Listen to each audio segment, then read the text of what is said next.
mean, pag sinabi po kasi natin integrative medicine, ito po yung gumagamit po ng principle po ng traditional Chinese medicine. At the same time, gumagamit din po tayo ng alternative or allopathic type ng medicine. Ano po? So, pinagkukundahin po natin. So, whichever is best para po sa kagalingan po ng pasyente, yun po ang ginagawa. Which is better. Sabi nga po, is it the ano pa. Pero most of the time, pinagkukonbine po natin yan. Kaya integrative medicine po ang tawag. No? So sa akin po, okay. So actually itong akin pong therapy device is not only for merong mga sakit. Ito po is also good for prevention, wellness. Ano po, so hindi naman po ibig sabihin, yun lang mga may sakit ang dapat magkaroon po nito. Maganda po ito. Prevention po ito. Ano, ang target po natin is one itera care per household. Para po meron kayong sabi ko, for emergency, ano, meron po kayo kasamang doktor sa bahay. Pag po meron kayong itera care device. So, let's go ahead sa question and answer para marami tayong Okay. Doc, may mga times na nag-okay yung sound ninyo. Sige, patuloy lang po tayo. Lalapita lang ako. Okay po. So sige po, meron din po tayong gustong batiin from all the way from Negros Occidental, Doc. Meron din tayo from Laguna and from Visayas Avenue. Hello. Good evening po sa inyong lahat. So, first question natin, Doc, from Mr. Alex Tobases. Parang sa electric, sorry, akala ko question. Sa electric fan daw po yung sound wave, kaya nababasan. Okay. First question, Doc, from Miss Sabina Atienza. Paano daw po at ano ang focus pag may lumbar problem? Lumbar problem. Yun po. So, depende po kasi sa lumbar problem, pwede po yung mismong vertebra, yung spinal, ano po, yung vertebra, ano po. Or pwede pong sa muscle, ano po. Pwede sa muscle, sa lumbar, itong area, lumbar, ano po. O pwede rin po sa nerves.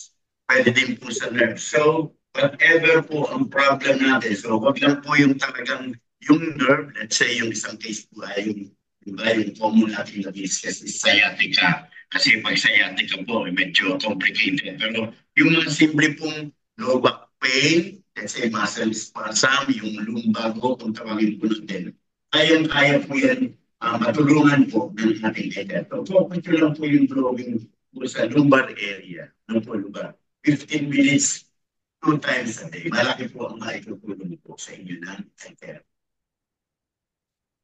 Eh, how about, Doc, for meron daw pong bukol sa matres. Saan daw po dapat i-blow from Miss Minda?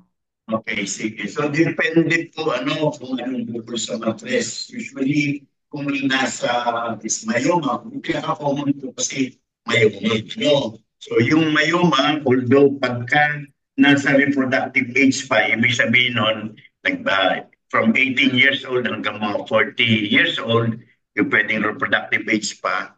So, mas maganda po, i-focus nyo yung blowing doon sa pinakang pelvic area. Yung pelvic area, wala dito po ang female reproductive organ, kasama po dyan ang uterus at ovary. Pero kung beyond po na siya sa reproductive age, usually po, although pwede mo pa rin pong i-focus ang blowing dito, pero usually po yun, nagsus na ano po, yun, wala na pong, let's say, hindi na po delikado, kumbaga, at magsusunod, magliliit na lang po yun po sa, pero pag po halimbawa, yung bukol nyo beyond reproductive age, may kasama pong bleeding, siyempre dapat po ay consult nyo po yung inyong obstetrician gynecologist para po ma-advisean kayo or magawa po yung tamang procedure para po malaman kung alin po yung dapat gagawin sa inyo. So, pero makakatulong po ang iTherapeut device na at least mapaliit po yung mass po ninyo yun. Okay. From Miss Emma Fetalino, pinapatanong daw po, paano makatulong sa isang may glaucoma, hindi pa po naoperahan?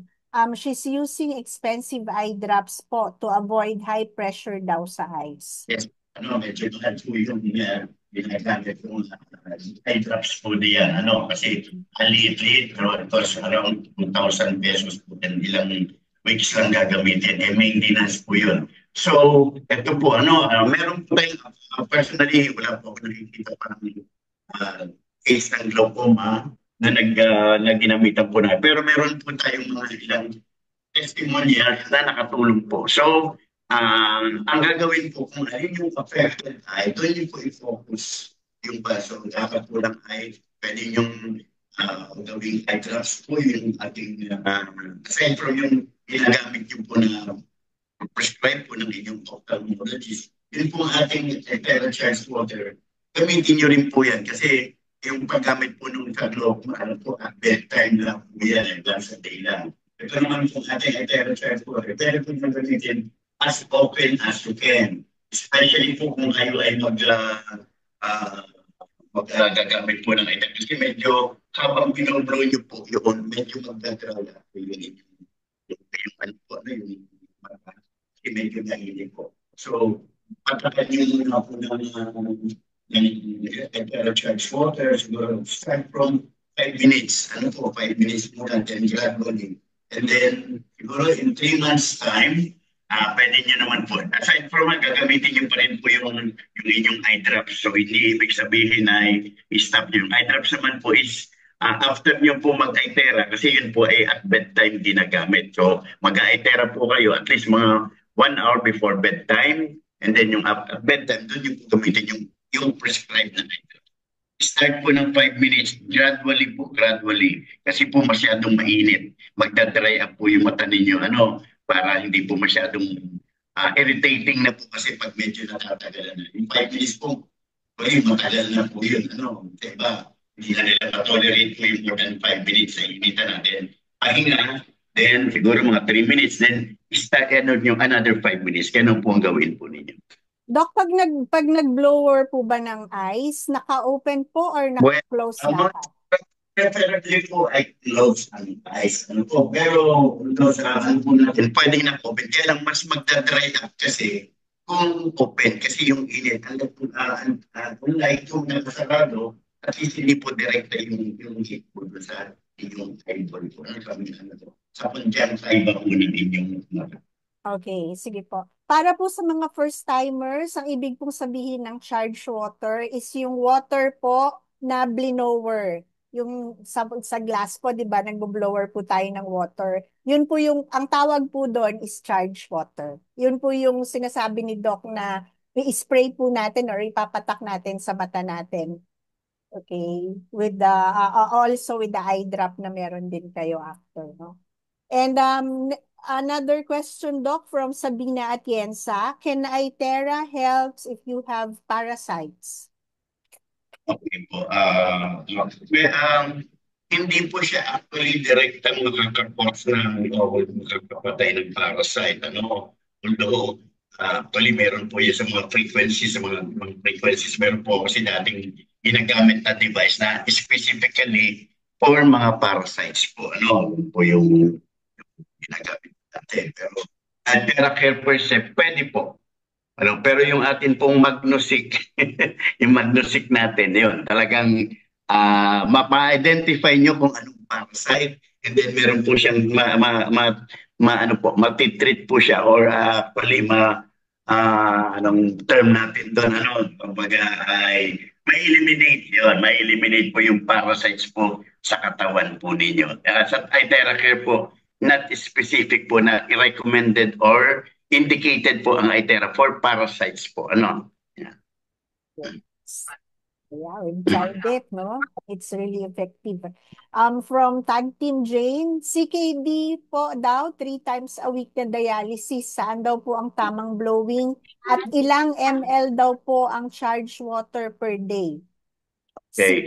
So, depende po kasi kung ilang ml po ng water ang dapat i-ml. Usually, ang recommended po natin, normal, wala pong CKD is 2 glasses before and 2 glasses after. So that means at least 1 liter. 1 liter na po yun. Kapag may CKD po, alam ko limited kasi ang kanilang water na ini-intake for the 24 hours, usually 1.5. So kung meron na po kayong two glasses before and two glass after, that's almost 1 liter na. So konti na lang po ang maiinom po ninyo. So hindi naman po yung uh, strictly na dapat iinom kayo ng two glasses before and after. So pwede pong 1 glass before and 1 glass after. And then, so meron po kasing iba na nililimit nila, or meron din po namang ibang doctors na they don't limit, parang yung normal po na intake nyo, 2.5. Kasi normally po dapat tayo ay 2.5 liters to 3 liters per day. Pero pag po sa CKD, 1.5 liters po, usually ang recommended po within 24 hours. And then, saan po iboblow? Ang kidney po natin ay nandito po sa area. Yung ito yung lower back. Medyo dito po. Ang konti mataas-taas. So, anyway, pag iboblow nyo naman po, hindi naman nyo po direct lang itututok lang sa isang area. Inaano nyo, encircling po yun. So, so gano'ng katagal po? Kasi usually dapat 15 minutes each kidney. Each side po. So, total of 30 minutes. Pero initially, mag-start po kayo sa 15 minutes yung total. Kasi medyo baka po mamaya hindi nyo ma-tolerate. Medyo pag mainit na, ayaw na po. Usually ganyan mag-i-start ayaw agad nila. So, iba may nabanggit ako sa inyo na friend kong nurse na siya ay actually hindi pa naman siya CKD. Nag-start pa lang tumaas ang creatinine. So may binibigay sa kanya yung keto analogs na tinatawag, yun yung binibigay ng usually ng nephrologist pag ang creatinine tumataas na, let's say from yung iba nga pag nag-start na, kasi ang normal is 1.3.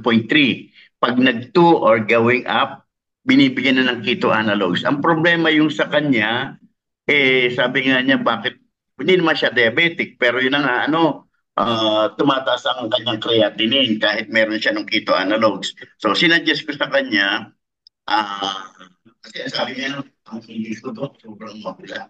Yan ang sabi niya, mabula daw. Di ba? Pagka, ang natin, pag mabula ang kidney, that means yung protein mo tumataas. It's an indication na meron kang possibly ongoing na kidney problem na. So sabi niya, pag mabula po yung ihi. Pag mabula ang kwan, kasi that means mataas ang protein mo sa kidney. Yes. Protein sa urine means medyo meron ka ng ongoing na kidney problem. Kaya dapat pag may mabula ang ihi mo, pa-check up ka ng ihi or consult the doctor. And then, ang sabi niya, sabi niya kasi, nung simula daw siya mag-iterabot, nakaka 4 or 5 sessions na siya. Sabi niya kasi, parang naramdaman ko kagad. Although hindi pa naman siyempre namin pupunan agad ng creatinine. Hindi pa naman, sabi ko, sige, mga 3 months. Anyway, yung nephrologist mo, sabi nga doon sa nephrologist, ano yun? Sabi daw sa kanya. Recommended po ni Dr. Ibay. Ganito, sabi ng nephrologist niya, So at least open yung sabi ng nephrologist niya. Sige, try, gamitin mo. Baka siguro para sa kanya, kung sakali, at yan maganda mo lang, later on, gamitan na rin yung mga patients na may CKD, di ba? Naman natin, walang ibang sa CKD, kundi dialysis. So for that case, kamo nagda-dialysis na, So yun ang aking condition. And then, observe po. So we will want promise, na mag-i-improve ang creatinine function mo. Pero, meron po tayo dito po, ang husband ng isa nating distributor na nag-improve po. I will not say na-cure, pero nag-improve po in terms of nagbaba po ang creatinine niya, na-lessen po ang kanyang medications, and then siya po yung quality of life po niya medyo nabago. Hindi po katulad dati na siya laging nanghihina before and after dialysis. Ngayon po, di ba, nakakapunta na siya mag-isa. Nakakapag-bike na siya going around the town na okay na, parang as in before na na kanya. Yung parang wala siyang kung normal na po. Wala siyang dinaramdam, parang gano'n. Yes. Nakakatuwa kasi yun. Sabi nga natin, at least yung quality of life, alam naman po natin, yung mga CKD, nag-dialysis, wala. After the dialysis, parang silang, kahit hindi pa, iba ang itsura nila, parang basta ibang aura nila, ibang aura. Yes. You will be amazed po talaga pag nakita po ninyo yung nagdadialysis na yon. Hindi po siya halatang nagdadialysis. Yes. Napaka-healthy po ng kanyang itsura. Yes. Opo. Masipag po talaga kasi siyang mag-blower. At saka uminom po ng charged water. Ayun. So, next doc is para naman daw po sa angioplasty. Mhm. Paano daw po ang tamang blowing? Okay, sorry to say, ano po, ang angioplasty po ay hindi po natin inire-recommend po ang ating iTera Care. So isa po sa mga conditions po na hindi natin i-recommend po ang iTera Care. Sorry to say that. Ano po? Pero pwede niyo po naman gamitin yung iTera around the heart. Around the heart. Ano po? So ganun po. Okay. We are not recommending a focus blowing po. You mean to say. Pero pwede pong gamitin sa ibang part ng katawan. Okay. Yun po yung ibig sabihin ni Doc, ha? Okay. From Miss Rowena Marco, may client daw po siyang may bukol sa pantog. Na-opera na daw po nung July 29. Nagpa-check up po nagbalik po sa doktor. Pina-CT scan, may nakita na bagong bukol. For biopsy pa rin po. Ang tanong ko ay kung pwede pong i-blower ang pantog. Ang concern po ni client ay naihipo siya ng may dugo. Pwede pa rin po bang i-blower? Natatakot pong mag-blower. Nalabas daw po ang dugo after niyang mag-blower. Ibo-blower Okay pa lang din po po yun. ba yung pantog? Yeah. Okay, okay lang po, okay lang. Ano, kasi yung po ba pag nagbo-blower, nag-i-increase ang Mm. circulation. So, yung pag-increase po ng circulation, siyempre naggaganda po ang blood flow. So, pwede po yun ang nagiging cause nung pagkakaroon niya ng blood sa kanyang urine. So, well anyway, wag po kayong mag-alala. Hindi po ibig sabihin lumalala o na para po bang ang term is para bang naapektuhan po ba na parang hindi bagay, hindi naman po, ano, na para bang, ay, lalong nakakasama. Hindi po. Ano, actually, initially, may mga results po ganyan. Pero ang gagawin po ng Itera doon is yung, at least yung mas, hindi po parang magiging, anyway, sabi po, recurrence ang tawag natin doon, bumalik, ano. So, at least, medyo yung pong bukol na tumubong ulit, hindi magiging ganun ka-aggressive kung paglaki, if ever. Ano po, magiging hindi ganun ka-aggressive. Or pwede pa pangapos. So, it depends kung tsatsagan yung, pwede pong lumit mismo yung bukol na, yung recurrent na bukol po niya. So, sa kanyang bladder. Baka po natatakot kasi 'di ba ang sabi po natin kapag bleeding hindi pwedeng Yes, i-blower. So akala po siguro dahil may dugong yes. So, lalong lumalabas, hindi hindi pwede. naman po, huwag po kayo matakot. Okay. Uh, how about daw po sa hyper? Hyper. How about the Hyper, hyper? Opo. From Miss hyper, Elizabeth. Baka hyperactivity? thyroidism o hyperactivity O o baka hyper yung okay. bata. Please, Miss Elizabeth, ano po, Okay. Yung further. ADHD na Baka po tinatawag, ganun, baka ano? yun, Yes, ano. yes po. Okay, sige.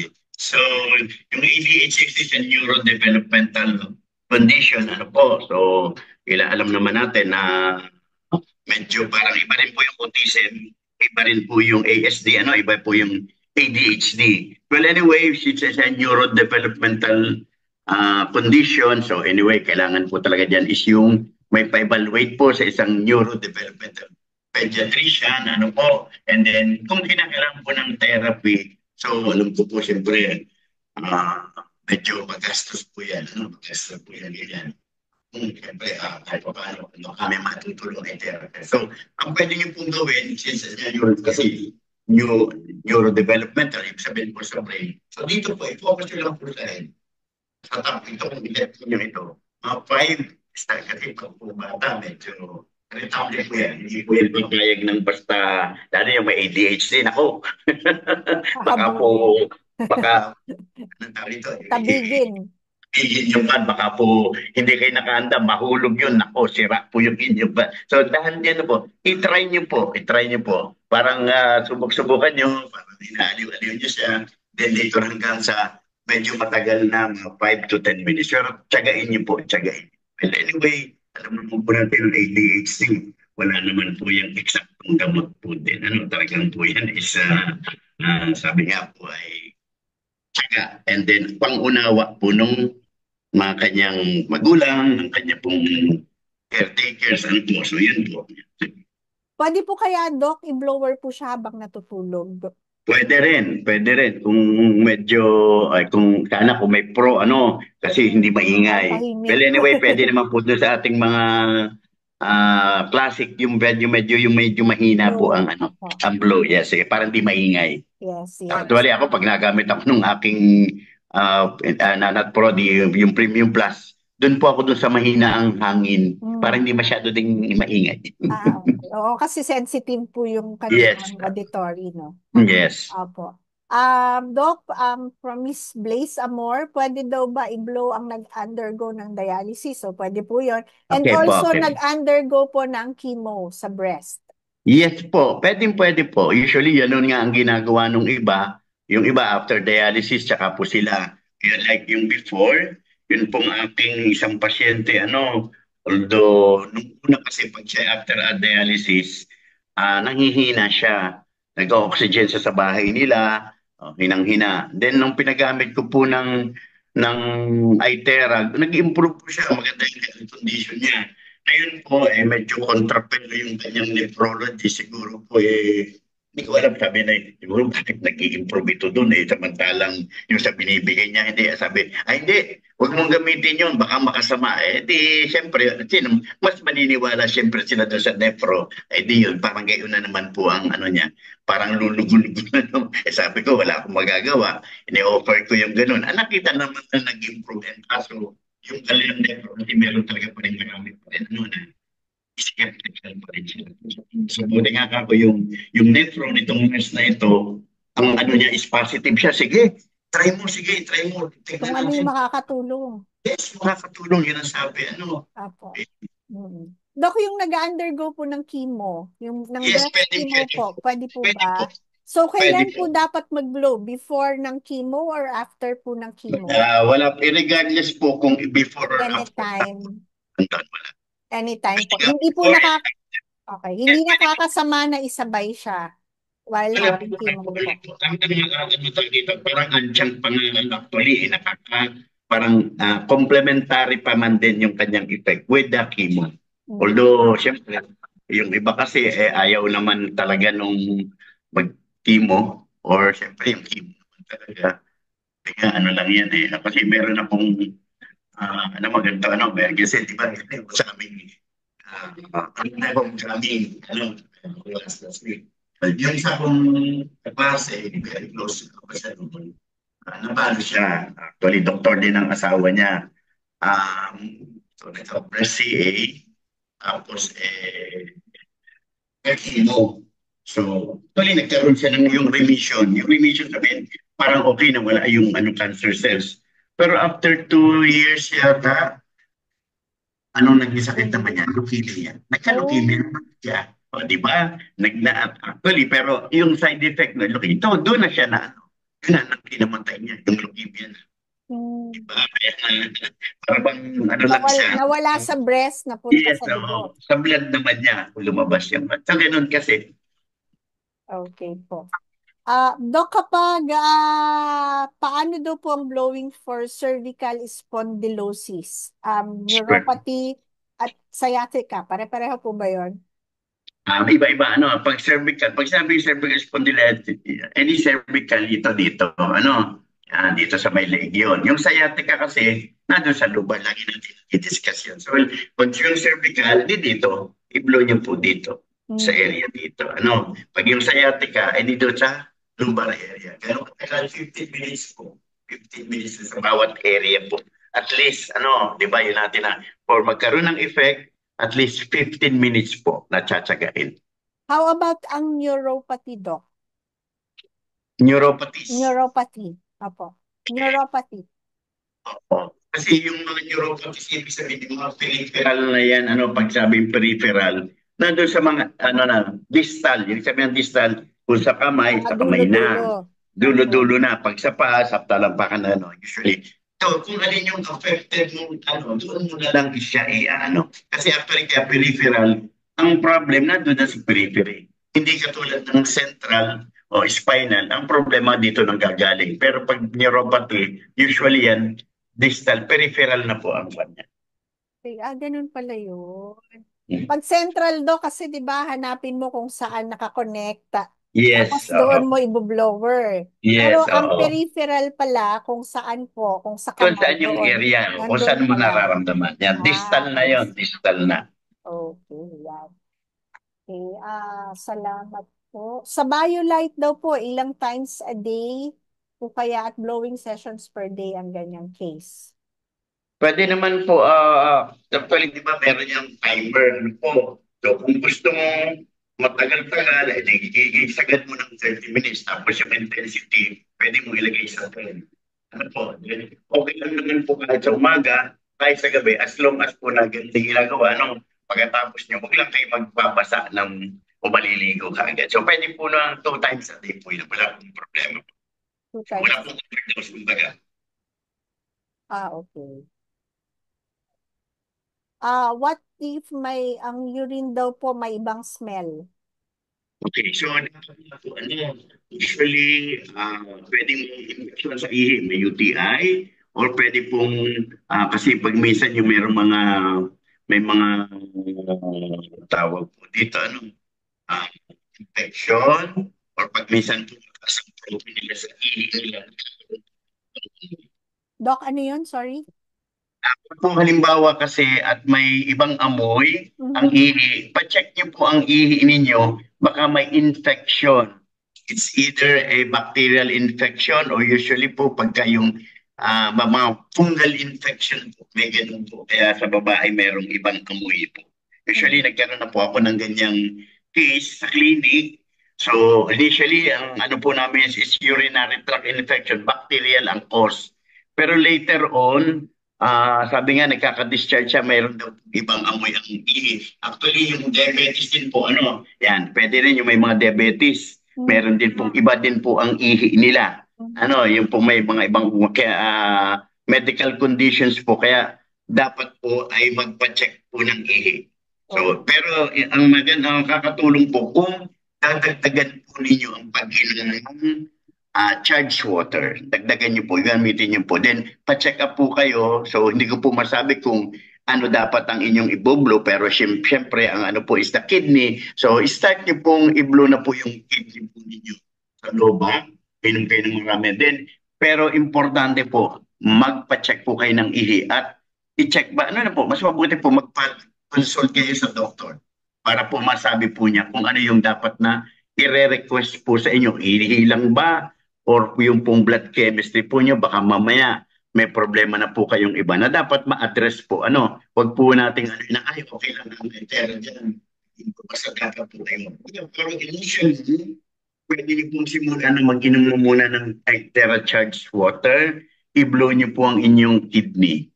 At saka, yung pong, syempre, ang urinary tract system po naman natin, kidney, yung ureter, plus yun pong bladder. So yun pong tatlong yun po ang i-blow po ninyo.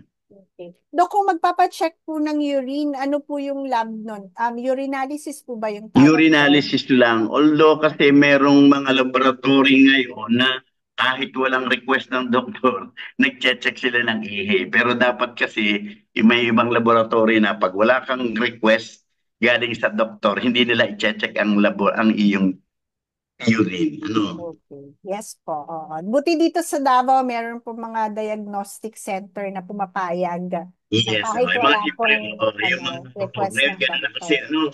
hindi katulad namin araw, Urinalysis. medtech din ako. Mm-mm. Ang dami ng araw, hindi ka pwedeng do ng isang examination unless may request from a doctor. Ngayon po, package na yan. Package? Gusto yung o sige, kukunan kayo. Yes po. Ayun. So, paano daw po i-blow ang heart to prevent angioplasty? Angioplasty, To sige. prevent, opo. So, meron kasi ako ng dating patient, siya ay, he is about to undergo angiogram. So, yun yung first step, angiogram, para i-check kung aling vessel ng puso mo ang barado. And then yung angioplasty is yung paglalagyan na po ng stent. Kasi depende kung ilang vessel ang barado. Usually, pag yan ay more than 70% na barado, candidate ka na para angioplasty na tinatawag. Lalagyan ng stent. Okay? Okay. So, siyempre, unang-una po dyan is lifestyle. Ano po, lifestyle ha? So, kung dapat ay di diet, exercise, and then dapat continuous po ang medication na bigay ng doktor. Paano makakatulong ay Tera? Katulad ng pasyente ko na about to undergo at least hanggang po, hindi na siya nagpapunta. Hindi na nga siya bumalik doon sa doktor niya. Tinatsagaan na lang po niyang mag-itera. So hanggang ngayon po, napag-follow up ko siya. Okay naman daw po. Maganda yung, hindi na siya nagkakaroon ng yung, kasi ang symptoms po kasi pag nagkakaroon ka nung yung ischemia, ibig sabihin po nagbabarong ugat, madali kayong mapagod. Tapos konting kibo ninyo parang may mabigat sa dibdib ninyo. Ano po? So mula nung nag-itera po siya, ay gumanda po ang kanyang pakiramdam. Hindi na po siya na hihirapang huminga, hindi na po siya madaling mapagod. So yun po yung improvements na ramdaman po niya. Sabi nga niya, ayaw ka naman po doktor kasi pag nagpa-angiogram ka, ang kasunod nun ay angioplasty. Kasi bali walang magpa-angiogram ka kung hindi ka naman prepared magpa-angioplasty. So that means you have to prepare, talaga, less than 500,000 ang kadalasan, o pwedeng million. So lang, siyempre, lagi naman gano'n. So unless, na kumbaga, sa charity ka, dadaan ka pa sa butas ng karayom para, alam mo na, para ka malibre or malesen yung medical expenses mo kung mag-angiography ka. Napakamahal po nun. So, yun po ang isang aking personal na encounter sa aking pasyente na natulungan po sa paggamit ng itera. Na hanggang ngayon po, sabi ng anong anak, mismo yung pasyente na ako, okay lang po ako, Dok, okay lang. Kasi nakaka-chat ko siya sa messenger kasi pina-follow up ko siya para at least meron ba akong, yung pag ganito tayong meron akong maikakwan sa inyo, may share na meron akong isang patient na nag-improve because of itera. Yes. Opo. Dok, paano po pag nagsabay ang heart attack? Meron po kasi kaming case na nagsabay ang heart attack and a stroke. Yung stroke po niya, hemorrhage daw po yung dito sa front lobe. Tapos dito po sa likod, ischemic. Wow. Paano po yung pag-blower? Okay, so may heart attack din siya? Na heart attack po, sabay po ang nangyari sa Sabay. kanya. Opo. Na ICU po siya for Okay, life. sige. So, lagi nating sinasabi, pag ang patient ay nasa hospital, sa ICU, Nakalabas naman na po. Nakalabas na ngayon. After, apo. Kasi pag nasa hospital ba, kailangan ng permission sa doctor para hindi kayo, sabi, alam mo na, meron mga doctors na ayaw papayag na ganyan. Yes, Okay. po. So, kasi it's either hemorrhagic or is it or ischemic. Pag hemorrhagic, pumutok, ang ugat sa ulo. Pag ischemic, nagbara. Well, anyway, kung ano man sa dalawa, Sabay po, Dok. Hemorrhagic daw po yung nangyari dito. Tapos sa likod, ischemic. Okay, so parang Tapos okay heart lang. attack. Basta i-focus niya ang blowing na lang dito from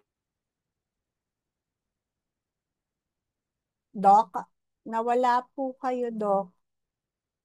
Or ako ang nawala. Hindi, ako siguro. Okay, So forehead, Forehead. top of the head at back of the head.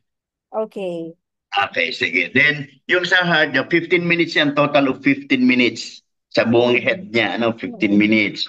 And then dun sa heart area, another 15 minutes po. Okay. So wala ba siyang lateralizing sign? Ibig sabihin lateralizing sign yung na-paralyze ang kanyang extremities. Paralyzed po yung left right side niya. Okay, so right side po niya yung na-paralyze. Right side. So pwede kasi din na, 'di ba, ang inaano kasi natin is usually pagka right side ang na-paralyze, left side of the brain ang affected. So kung gano'n, medyo ang ano niya is more on the left.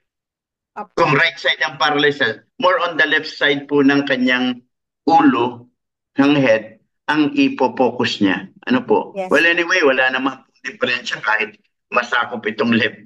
Basta importante, yung right side ng head niya o yung the affected side, dun po niya ipo-focus ang pa. Okay. Pero Doc, yung concern po dahil hemorrhagic po siya, ibig sabihin may bleeding, pwede po Mhm. doon mag-blower? Yes, pwede rin po, pwede rin po. Kasi ang nangyari na po kasi doon, di ba, remember one time, meron ako naging isang pasyente na with severe headache, yung pala nagka-hemorrhage pala siya. Mm. And then, sa CT scan nakita nagka-hemorrhage. Di ba, pinagawa ko doon, pina-intera ko, di ba nawala yung blood clot niya? Mm. Oh, di ba? So, either it's a hemorrhagic stroke or ischemic stroke. Pareho po yung Safe po matutulungan na ng mag-blower. itera. Pareho lang. Safe naman. Hindi yan ibig sabihin na nag-bleeding, lalo mag-bleed. Hindi po. Hindi po. Hindi. Actually, na-reduce nga yung blood clot niya eh. Nabawasan yung blood clot. So that means safe yun kahit hemorrhagic stroke at lalong maganda pag ischemic stroke. Okay. Yan. So, clear po. Ang may bukol daw po sa ovary, Doc, saan po dapat i-blower? Yun pong affected na ovary, doon po i-blower. 15 minutes po, yun, 2 times a day. Okay. Kulani sa neck, Doc.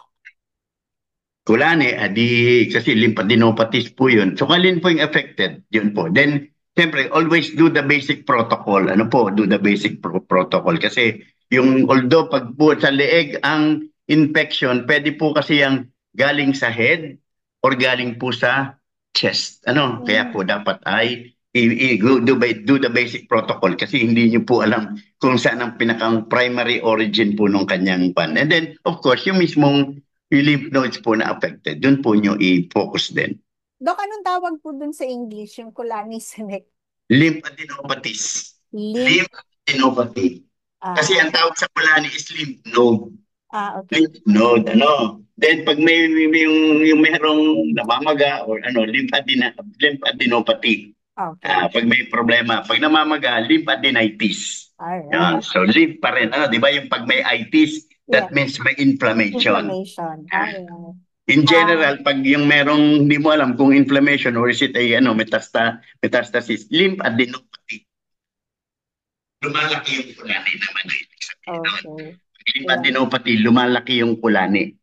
Pag lymphadenitis, namamaga yung lymph nodes. Yes. Alright. So, Doc, meron na pong isang sumobra ng 9 o'clock. Pagbigyan lang po natin, ha? Okay, so sige po. Meron daw pong stent done in March and it looks like I may have another one because I get breathless and it's not my asthma.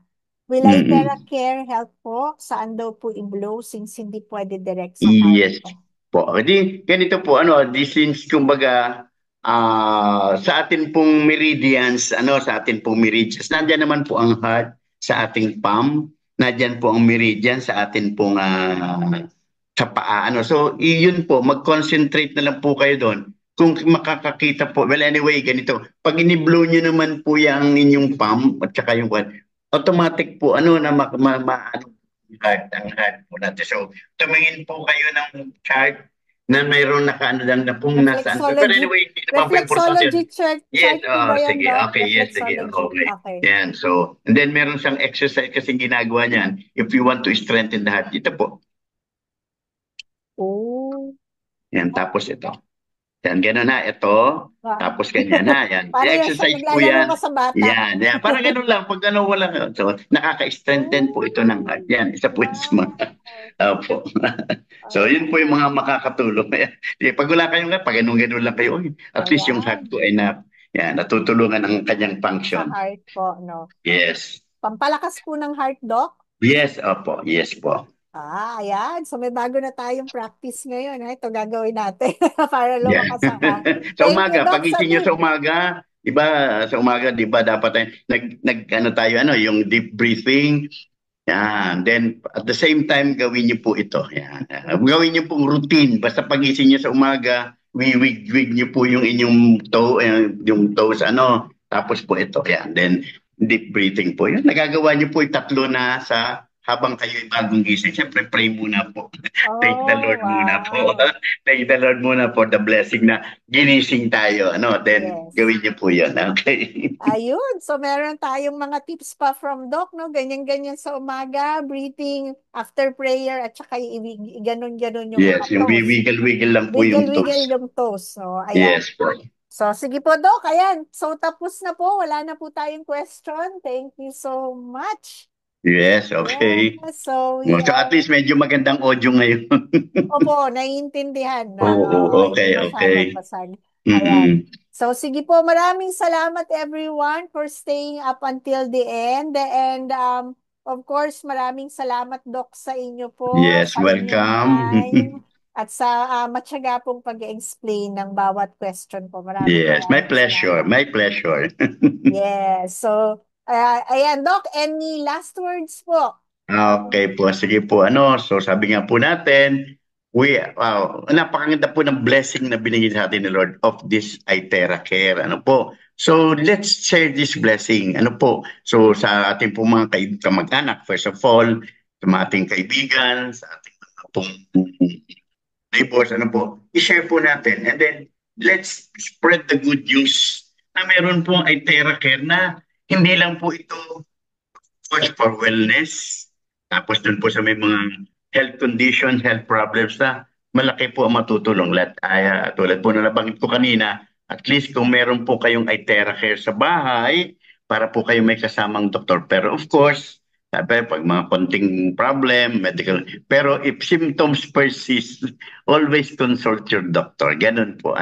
Okay, good night everyone. Yes Yeah. po. So yan po, you heard it directly from Dr. Alex, our medical doctor, and also a certified alternative medicine. Medicine practitioner na. Ayan, dadagdag Yes. natin yan. Certified Alternative Medicine Practitioner. Nanggaling po direct sa mouth niya at narinig niyo po, no, na pwedeng-pwede pong gamitin ng Itera Care device, especially po sa first aid at emergency sa bahay po natin, ano. So, we have to make sure po, that's our mission, to share at least one Itera Care device per household po. Sa mga kakilala natin, mga kaibigan natin, mga kamag-anak, especially po sa ating mga loved ones, please make sure po na mai-introduce po natin ang device po sa kanila para po makatulong po sa kanila.